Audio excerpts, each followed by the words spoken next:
So we're out here in Spring Hill at one of our most recent completed flip projects of this year. John and I put this together. We want to kind of talk through some of that so that way you can understand, how deal flow can happen, how you raise funds for it, how you execute the rehab, and what we like to look for in a project. One of your core mission statements for Justin Ory Real Estate is building generational wealth. Can you talk about for a second how flipping properties adds to buy and holds, which are two things that we both do? How does flipping help build generational wealth? Yeah, it's a great question. So obviously when you buying a rental asset, you're buying it for cash flow. And so it is a little bit more passive. It's not 100% passive. You still got to do work. When you're flipping, it's way more active. And you are looking to get your capital returned in a much larger amount in a much quicker timeline. So, when you get a rental, you're trying to usually get $200 to $300 a month, right? And over a year's time, that's about $3,000 to $4,000. And when you do a fix and flip, you're looking to execute that in 90 to 180 day time range. Usually most flippers are looking to execute that on. And you're trying to produce a profit of 30,000, 40, 50, 60. I mean, if you can get a $100,000 profit, that's a home run. Sometimes they're as low as 20,000. We've had those as well. So it is a much faster process and you're returning capital quicker. You don't get the benefits that you do with long-term, buy and holds with tax purposes, because it is an active source of income, but it is a way to get a lot more money quicker. Can you talk a little bit about mindset? Because a lot of new investors always reach out and they say they have trouble finding the deal or they have trouble finding the money. Could you walk us through that mindset of how we find the deal? Is it through relationships, wholesalers, et cetera? And then how do we find the money? Yep, so we find most of our deals come from relationships that we have built and fostered over the years. This one came from somebody that I met in the gym, right? He's another real estate agent. And we had gotten to talk about fixing and flips and all that kind of stuff, and built a relationship. And then he found one of his past clients was looking to sell, but he wanted to sell easy and wanted to sell for cash and was considering open door, and that's how we found this. And so we were able to partner with him and his wife on this project, which was fantastic. But that's the biggest way that we find the deal. I don't normally worry about finding money until we have a deal, because we know when we find a deal, we're gonna be able to go out and pitch that deal to investors who can see the value and wanna be a part of it. So I always tell that to John. I remember when we were where are we gonna find the money? I said, don't worry about that, let's get the deal. And so we found a deal and we went out and we found a investor to help fund the deal. But let's go take a look inside and check it out in there. Sounds good. So before we talk about how we found money to get this deal put together, we want to talk about why we thought this project specifically met our requirements to take it on. So John, maybe explain some of the nuances of why this specific home was a good project for us. Well, it was a good layout for the home, a great neighborhood. It had a fairly big lot. It had a pool as we're coming into summer, so we knew the pool could be a selling point. And the biggest thing is it had room that we could find to get another bedroom in, because bedroom count and bathroom count helps drive the price. And it was a flip that didn't need intensive and extensive repairs. What we kind of like to do is repairs that can be gotten done in 60 to 90 days. We don't want something that is a zombie flip. Exactly, yeah, we understood what types of flips that we want to do, and mostly ours are cosmetic. We're not afraid to get into doing some more difficult stuff if we need to do a sinkhole remediation, roof repair, which is what this one needed, or an HVAC replacement, which this one needed, or pool pumps. Pools can get scary. Yeah. This one was super green when we got here. The previous owner, just let it go, but it didn't take long for us to get the pieces replaced and get it looking pretty and blue again. And as John described, it had a perfect spot for a third bedroom, which allowed us to take it from a 2-2 to a 3-2, which is, as most people know in real estate, the most coveted bathroom count that we have. So one of the things that we want to point out here is just this beautiful kitchen and what it did, because this, as most people know, is a huge selling feature for most women specifically, but most families, because this is where the heart of the home is. This is where people come in. So we spent the most money on the project right here in this area that you see. So it's not the biggest of areas, but it's the spot where most people focus on. We went with soft close cabinetry. We went with quartz countertops on this one. We normally went with granite, but we were really liking this quartz. Yeah, came in at the same price too. And remember, the ceilings were super low. We had to raise this ceiling, which also gave it, you know, more space. Yeah, not such a big deal for a shorter guy like myself, but for John, you know, his head was about 3 inches from the top up there. And so, you know, bringing that ceiling up, bringing this countertop down really opens the space up and makes it more inviting for when guests come over. Now, everybody's probably wondering, you know, everyone freaks out. Where do you find money to do this kind of stuff? So John, let's explain to them, you know, how we went about finding the money to execute this project. Well, we first paper in and take some time with Excel and Justin's knowledge of real estate and competitive sales around the area. And then we price in all of our costs with our head contractor. And so we can get a good idea of, if all things work out, what is our best case scenario, what is our average scenario, and what is like worst case scenario. And we need to make sure in all of those we are all making money each of the ways. So once you can prove that, then you can reach out to our investor network, people that we worked with before, to see if they have appetite and if they have money. And on this case, we had somebody that we'd done a successful project with before. They didn't have quite as much to cover the entire deal, but they wanted to do the deal. So they got in for part of the deal, and then we brought in a second investor who had worked with us on another deal but had less capital, and he came in as kind of the construction lender as well. So two different things, kind of blending the deal to get to the money we needed. Yep. And some important things to glean from that is sometimes it takes multiple investors to get the deal done. In previous projects that we've done, I've had like 3 or 4 different investors to get it done. Like, if it's a deal, you figure it out because it's a deal. And so that was extremely important for this project, because the investor that put up the most funds, we negotiated slightly different terms with them, vice the person that came in with the smaller amount of funds and just to do the construction piece. And why do we do it that way? Because, you know, if you're bringing in quite a bit of funds, if you can do the whole rehab, we want to make you an equity partner. So if we win big, you win big as well. You also get a smaller interest rate. And then if it's just a money deal, you know, and you're just a lender, then it's obviously just an interest rate that we negotiate per deal, per person that we're working with, and all that kind of stuff. So it can be different. It's not super complicated. Don't overcomplicate it like I used to do back in the day. Always worried about where was the money going to come from. And I followed advice from folks that I heard on various podcasts and read in various books. Just find a deal, and you will be able to find somebody with money to help you fund the deal, whether that's a private lender, whether that's a hard money lender, or whether that's, you know, traditional financing that you get from your typical mortgage broker or lender. So most people have probably heard that it's been a challenging environment for flippers, and I have to agree, right? It's definitely challenging. You've got to find unique things for that home to sell. We sold a property earlier this year that had 2.5 acres. It was a standard house, pretty basic. We made it into 4 bedrooms, took it from 3 to 4, and then it had 2.5 acres. So that was what was special about it. That's what got that property sold. This one here, we feel like it's this beautiful pool that you see. It's very nice, very clean. It took us a little while. We had to drain it.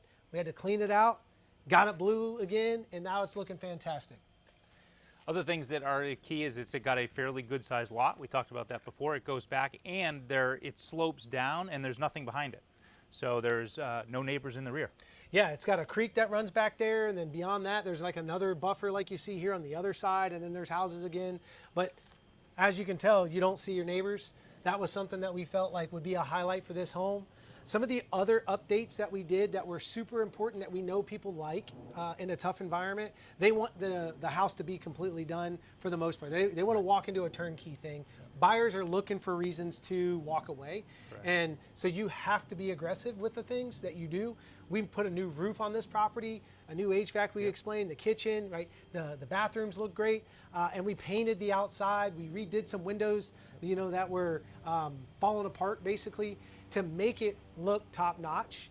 And the pool, I think, is going to be a big selling feature. It's starting to get warm in Florida. It's summer here. John loves the heat. Love it. Loves the heat. And so we know that people, when they buy this home, they're going to enjoy this pool. And it's got a great space when we walk around for entertaining.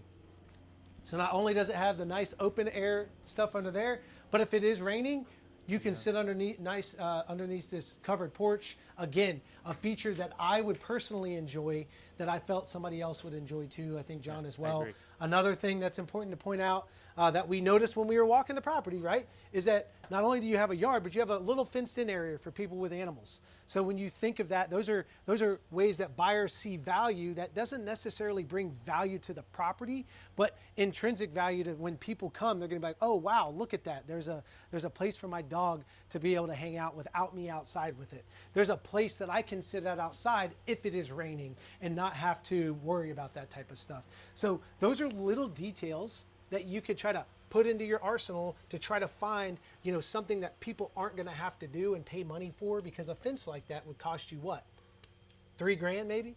Easily. And then putting in a pool, what's that going to cost you? At least 100 in today's market. That's what it seems like. Those used to cost about $50,000 not that long ago, but now they're, you know, pretty expensive. So those little things are areas that you can provide, you know, or find that, you know, buyers are going to want, and you try to look at it from their perspective when we're evaluating the deal. When we were first walking this home, one of the first things we noticed, vaulted ceilings, which was great. Lots of space. Yep, didn't want to drop that, right? We raised that ceiling we talked about earlier. But the floors, they were in fairly good shape, right? There's a couple little spots here and there, but for overall picture, the floors were fantastic. As you can see, this tile floor is done, you know, it's still in immaculate condition. The last owner did a great job holding on to that. And this is where we added that extra bedroom. And as you can see, you know, we just put in some framing and, you know, got a door, and now we are able to go right in there. We put in a little closet.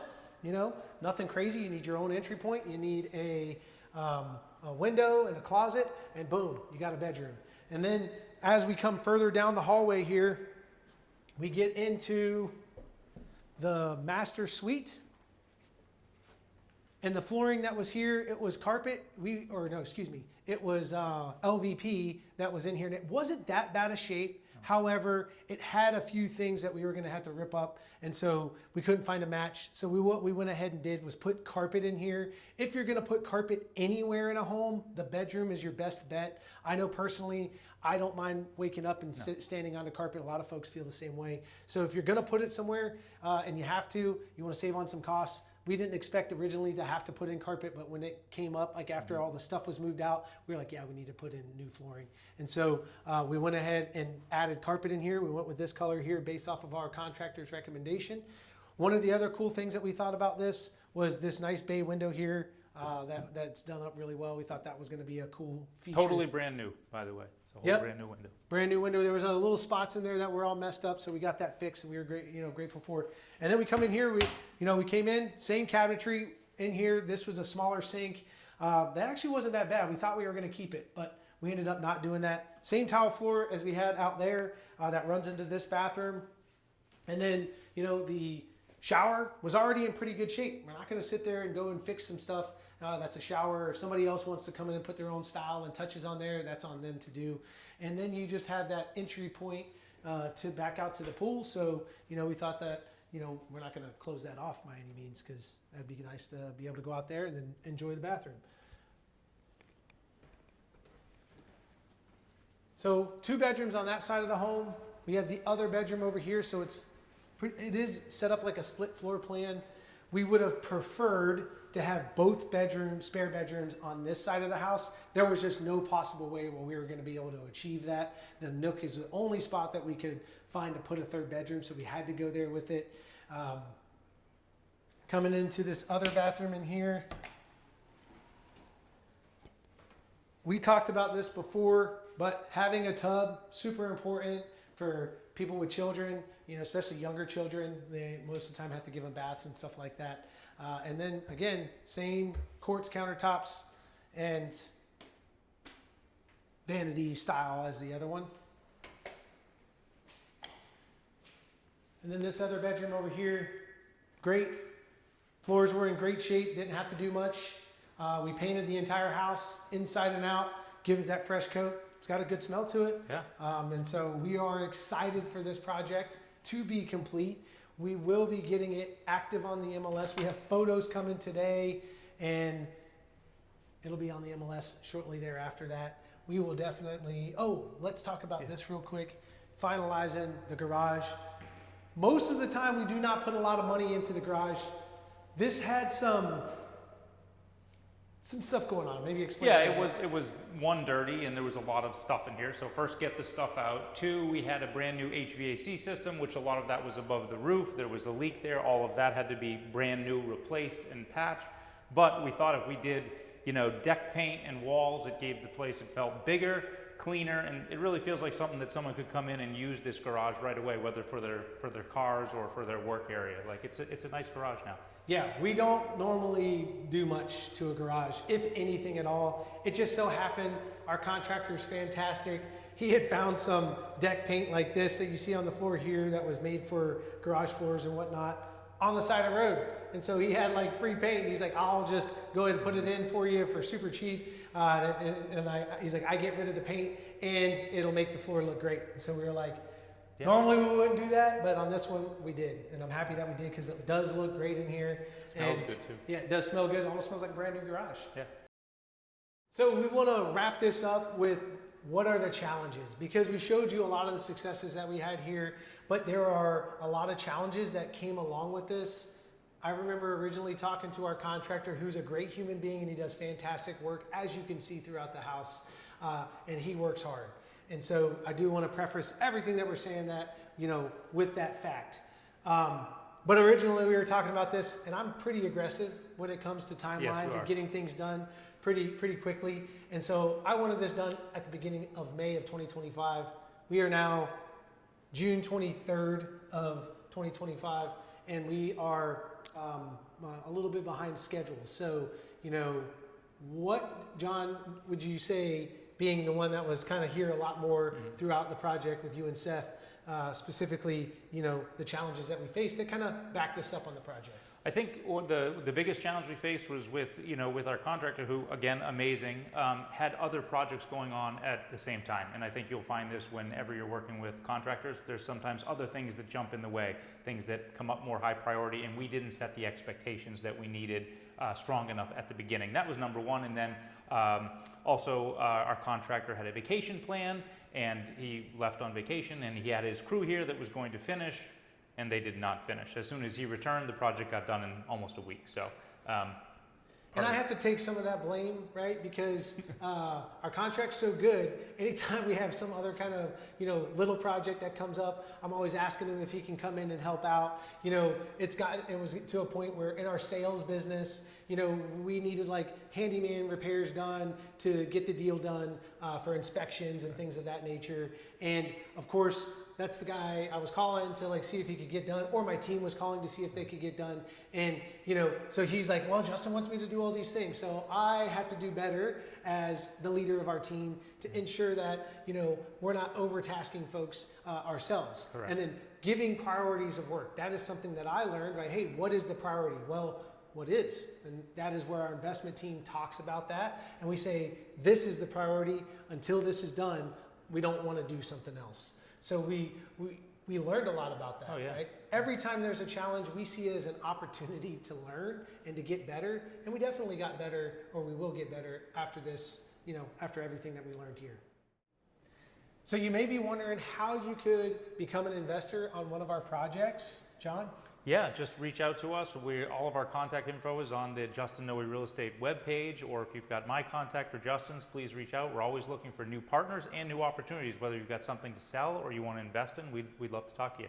Yeah, exactly. If you know somebody that's looking for a very easy transaction where we come in and we purchase the home from them cash, and they get to, maneuver. That's actually one thing we didn't even talk about real quick, is how we actually help facilitate what the owner of this house really needed, which was he didn't want to be bothered with showings and fixing up things and all that kind of stuff. He wanted to trade speed for convenience, equity for speed and convenience. And so we were able to execute that for him, and it solved his issue, right? And so if you know somebody that's looking for something like that, we would love to help them. If you know somebody that is interested in investing in one of our projects, we would love to meet them. Three-way text if you have our info.